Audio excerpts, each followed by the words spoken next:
Our story begins with Kazuya, a high school boy who's always cherished his late mother's kimono sash. One day, however, Kazuya wakes up from a bad dream, only to discover that he's accidentally touching Chisato, his classmate and childhood friend. After escaping her wrath, Kazuya goes to the roof, where he smells his late mother's kimono sash and is comforted by its familiar cherry blossom aroma. Suddenly, Kazuya is attacked by a possessed wig that knocks him off the building. And just as he's certain he's about to die, his mother's kimono sash transforms into a blue-haired girl named Kiriha that saves Kazuya's life. She is a Tsukimogami, which in Japanese folklore is an inanimate object that has gained a spirit through long years of harmony with their owners. Their opponent, however, is an amasogi, which are spirits born from strong malevolent desires. In this case, the amasogi was born from a wig due to the host's strong love for Kazuya. As Kiriha fights off against the amasogi and its host, she threatens Kazuya to become her loyal servant, or else she'll hand him over to their opponent. With no other choice, Kazuya agrees to be her servant, allowing Kiriha to put an end to the fight by piercing through the wig. But while Kazuya tends to the unconscious host, Kiriha vanishes out of sight. Later that night, Kazuya reflects on the day's crazy events before falling asleep, and has another nightmare. When he reawakens, however, he finds Kiriha in his bed laying next to him, and screams in shock. This causes Kazuya's little sister to run up the stairs and see what all the commotion is about, but she finds that nothing is out of the ordinary as she is unaware that Kazuya has hidden Kiriha behind his bed. After his sister leaves, Kiriha reminds Kazuya that he agreed to be her servant, and sends him off to buy her some pudding. After dinner, Kiriha surprisingly joins Kazuya in the bath and offers to wash his back. Kazuya is taken aback by this, but she reminds him that they used to bathe together all the time in the past when she was still in her kimono sash form, and pokes fun at how much Kazuya's manhood has grown since then. That night, the two share a bed once more, and Kazuya remembers how he used to sleep with his mother's kimono sash all the time, and Kiriha's familiar cherry blossom aroma manages to ease his mind. Despite this, Kazuya is understandably still too uncomfortable to sleep with such a beauty. The next morning, Kiriha wakes up before Kazuya and watches him sleep. But when he talks badly about her in his sleep, she decides to put an end to his family tree. To make matters worse, Kazuya is late for school because of her and is punished by Chisato once he arrives. She then drags him to the library so he can catch up on his incomplete homework. Once there, the two reminisce about how Chisato used to tutor Kazuya when they were younger, which leads Chisato to ask if she could come over to his house to tutor him again. And although Kazuya is tempted to say yes, he refuses out of fear of Kiriha being discovered. After they finish their homework, the two suddenly find themselves trapped in the library and are unable to escape. Suddenly, Kazuya spots Kiriha in the library for some reason, and is forced to introduce her to Chisato. Kiriha then explains that they are trapped within the library because of an amasogi, much like the wig they had encountered the previous day, and they must find the evil spirit's host in order to escape. But when they can't find any clues leading them to the host, Kiriha decides to take matters into her own hands, or her own cloths I should say, and attempts to break free. This only makes the situation worse, however, as the library begins to transform into a giant book golem. But as Kiriha fights back, she notices that the books are defending Chisato, and realizes that she is the host of the amasogi. Seeing this, Kiriha tells Kazuya that he must fulfill Chisato's desire in order to free them. Kazuya then thinks back to what might be Chisato's desire, and decides to ask her if she would like to come to his house to tutor him, which makes the library return to normal after she agrees.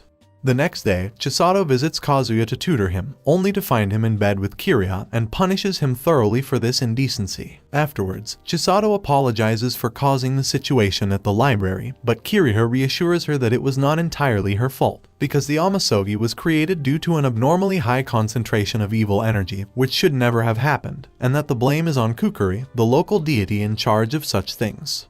The next day, Shiro, one of Kazuya's friends, is approached by Kokuyo, a large-chested shrine maiden who works for Kukuri. Hoping to be able to feel her huge melons, Shiro invites her out to lunch, which she agrees to. Shiro soon regrets this invitation, however, when Kokuyo drains his wallet by ordering nearly everything on the menu. The next day at school, Shiro attacks Kazuya as he blames him for the abuse his wallet suffered the previous day. Moments later, students notice that several of their lunches have been eaten by someone else, but it doesn't take long for them to realize that Kokuyo is the culprit. She then orders Kazuya to accompany her to see Kukuri, but tells him that his washcloth should stay behind. Angered by being called a washcloth, Kiriha transforms into her human form and challenges her to an arm wrestling match, and says that if she wins, she gets to go with Kazuya to meet Kukuri. After agreeing to the terms of the duel, they go up to the roof and change into gym uniforms, which the boys greatly enjoy. Once the duel begins, however, the two girls engage in deadly one-armed melee combat rather than arm wrestling. And after a fierce trade of blows, Kiriha is eventually victorious. They are then taken to see Kukuri, who greets them while wearing a strange mask. After introducing herself, Kukuri asks Kazuya to become an exorcist, and explains that he has a rare ability to attract Amasogi, but Kiriha refuses to put him in harm's way. When they try to leave, however, Kukuri traps them inside a barrier and forces the two to fight her. Kiriha tries her best to fend off Kukuri's water attacks, but finds herself quickly overwhelmed by her impressive power. Kiriha then looks on in terror as Kukuri casts one of her most powerful spells onto them. Kiriha barely manages to defend against the attack, but is left exhausted and begins to reduce into her chibi form as she uses up more and more of her power. Kukuri then uses the same attack a second time, completely destroying Kiriha's defense while flooding both Kazuya and her. But as Kazuya passes out, he converses with a vision of his mother, who instructs him to fight alongside Kiriha by using her true name. When he awakens, Kazuya calls out Kiriha's true name, which transforms her back into her kimono sash form, allowing him to wield her as a weapon and even mimic his mother's signature drill technique. This attack is stopped by Kukuri, however, who grabs a hold of Kiriha and threatens Kazuya to accept becoming an exorcist, or else she'll rip his washcloth to shreds. And in order to save Kiriha's life, Kazuya has no choice but to agree. Suddenly, the strings that hold Kukuri's mask snap off, reducing her into a chibi form as well. Upon seeing this, Kiriha immediately begins to mock Kukuri. Afterwards, Kukuri explains that this was all a ploy so Kazuya would learn to wield Kiriha, and an angry Kiriha punishes her for this. On their way back home, however, Kazuya promises Kiriha that he'll try his best to become a powerful exorcist so he can keep her safe. Once home, Kiriha phones several people to ask for little girl clothes for Kiriha to wear, but everyone he calls confuses him for a creep. Eventually, his friend Osamu happily provides him with several outfits from his own collection. Unfortunately, these are all weird cosplay outfits, with one of them basically just being a couple of strings.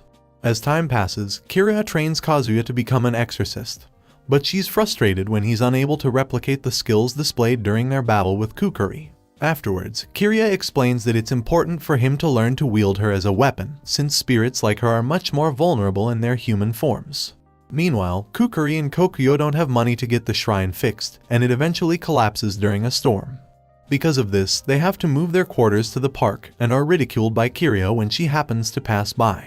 The next day at school, Kazuya is summoned by the school's student council president, who was also the host of the wig Amasogi they had previously encountered. He asks Kazuya and Kiriha to investigate a series of mysterious Amasogi manifestations that have been occurring with the Tabletop Games Association. Their investigation soon leads them to Nakajima, but when they confront him, he summons a minotaur by drawing it on a notepad possessed by an evil spirit, and orders it to attack Kazuya and Kiriha in hopes of forcing the student council president to recognize the Tabletop Games Association as an official club.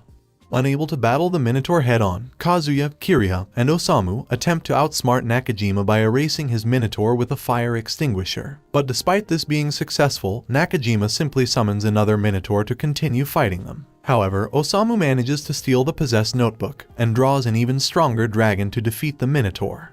After their victory, the group agrees to destroy the Amasogi notepad. But before doing so, Osamu uses it to draw an adult version of Kiriha, which just ends up beating up Kazuya. Sometime later, a student named Hiroshi confesses his love to Chisato, but she rejects him as she is already in love with someone else. Upon hearing this, Kazuya wonders who Chisato might be in love with, much to Kiriha's annoyance. When they arrive at school the next day, Kazuya is shocked to see that the entire school has been turned into a dating sim game due to an Amasogi. To make matters worse, Hiroshi and Chisato seem to be getting along better than ever before, which leads Kiriha to realize that Hiroshi must be the host of this Amasogi. When Kazuya tries to confront him about this, however, Chisato slaps him in defense of Hiroshi. Kazuya then realizes that in order to save his childhood friend, he is forced to compete with Hiroshi for Chisato's affection by playing the game. However, none of the dialogue options that Kazuya chooses go as planned, and Chisato ends up hating him even more. Kazuya then enlists Osamu's help to win Chisato's affection, and together they abuse a glitch that can help Kazuya win the game. When Hiroshi is about to ask Chisato out under the cherry blossom tree, Kazuya interrupts him before he can finish by pulling two dolls out of his backpack and telling Chisato that he wants to play house with her like they did when they were kids. Thanks to this, Chisato's affection is raised to the maximum level as she reminisces about the time she used to play house with Kazuya in kindergarten. Afterwards, Kiriya and Osamu chase after Hiroshi, while Kazuya and Chisato head to the infirmary so they can rest. When Kiriya and Osamu finally catch Hiroshi, he reveals that the Amasogi is actually just a CD in the computer lab. Surprised by this, Osamu realizes that Hiroshi unknowingly used the PC version of the dating sim game, which turns out to be the adult version. Meanwhile, in the infirmary, Kazuya is tied to the bed by Chisato, who's determined to play house like real adults. Desperate to save Kazuya before it's too late, Kiriya rushes to the infirmary, while Osamu and Hiroshi rush to the computer lab and destroy the Amasogi. Unfortunately, Kiriya arrives too late and is shocked by what she witnesses. Afterwards, Chisato and Kazuya are flustered around each other and refuse to disclose what they did together.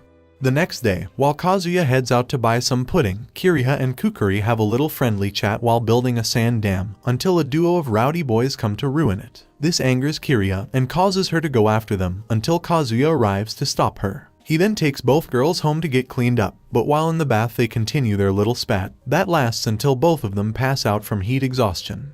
Afterwards, Kukuri heads back home to the park, while Kazuya and Kiriya settle down for dinner. But after dinner, Kazuya plans to take some of his large leftovers to Kiriya, only to learn that his family already knew about her existence, because Kazuya's father knew her ever since he began courting Kazuya's mother way back in high school, where Kiriya always gave him a rough time. Afterwards, Kazuya decides to bring Kukuri some pudding too, only to find that their temporary shrine has been demolished by the city after some parents complained about it being a safety hazard to children. Seeing this, Kiriya takes pity on them and invites them to stay with Kazuya and her. This is initially met with opposition from Kazuya's sister and father, but Kazuya's father quickly changes his mind when Kiriya threatens to blackmail him with the embarrassing love letters that he wrote to Kazuya's mother when they were teenagers. Sometime later, Kazuya's sister grows tired of Kiriya always lounging around the house doing nothing but eating snacks and watching anime recaps, so she forces her to help prepare dinner. She then sends Kazuya and the girls to go buy extra ingredients at the supermarket. But when they arrive there and Kazuya refuses to buy Kiriya some pudding, she begins to throw a tantrum, until he eventually gives in to her demands. He then decides to buy Kukuri some sweets too, and she begins to imagine what being married to him would be like. And when they return home, the two girls happily enjoy their desserts together. The next day at school, Kazuya finds that Shiro has mysteriously become incredibly popular with women, and they quickly realize that Shiro's been using a perfume possessed by an Amasogi, which instantly makes the wearer popular with all the girls that smell it. When the boys in school hear about this, however, they all fight to have the perfume for themselves, forcing Kazuya to take Shiro away to the roof, where he convinces him to destroy the perfume. But it instead bounces up and covers Kazuya. The effects soon become apparent when he races home after being chased by several girls throughout town. But when he arrives home, Kazuya is relieved to see that his sister is still acting normally around him. So he hops into the bath to try to wash away the scent, but is soon joined by his sister, much to his embarrassment. One by one, the girls of the house all enter the bathroom and join Kazuya in the tub. Wish that was me. The next day at school, Shiro begins emitting a foul stench for the whole week straight, as a consequence of not destroying the bottle properly. As time goes on, Kazuya and Kiriya continue to train by doing mock battles with Kukuri, but Kiriya becomes more and more infuriated as they continue to lose. The next day, Kazuya, Chisato, and Osamu are summoned by the student council president to investigate the appearance of an Amasogi that has taken on the appearance of a girl named Aiko, who had taken her own life 2 years prior. During their investigation, they run into Nanako, a member of the school's newspaper club who is also investigating the same case. Suddenly, Aiko appears and attacks the group, but she manages to escape after Kazuya successfully fends off her attacks. As they continue their investigation and consolidate clues, they uncover information about Aiko's little sister being enrolled at their school, under the name Nanako. They race to find her and eventually confront her about this new information. Nanako then explains that she was deeply distraught by her sister's death, and after finding a lock of her hair, it transformed into an Amasogi. She blamed her sister's death on the students who bullied her, but when Nanako reads Aiko's final letter, which had been kept hidden from her, she learns that Aiko took her life due to an Amasogi that had began growing on her chest, and that it soon began demanding the death of Nanako, forcing Aiko to end her life in order to save her sister.